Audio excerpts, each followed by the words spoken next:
Looking for a laptop that won't quit before your day ends? The HP OmniBook 5 14-inch next-gen AI PC may just be your perfect match. Hey GadInsiders, welcome to your hub of the latest tech news. The HP OmniBook 5 is an ultra-portable machine that packs surprising value.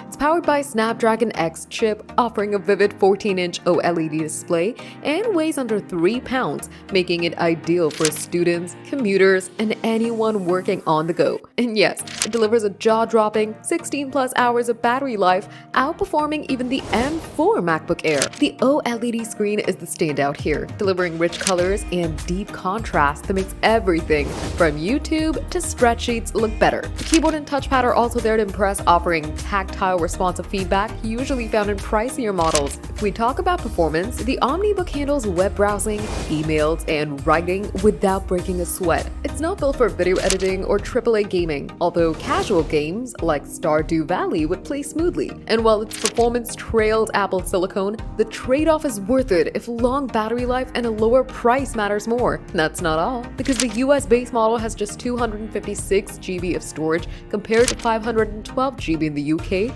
and Australia, but a 699 Best Buy version solves that. And during charging, the left side of the keyboard warms up too. But despite those minor drawbacks, the OmniBook 5 14-inch nails the essentials with premium display, excellent battery, and solid portability at a student-friendly price of $679. Yes, it's not a powerhouse, but for everyday tasks, it's more than enough, especially if a day-long battery life and a dazzling OLED display tops your wish list. Are you planning to get this OmniBook? Drop your thoughts in the comments, give the video a thumbs up, subscribe to GadInsider, and don't forget to hit the bell icon so you never miss any tech update.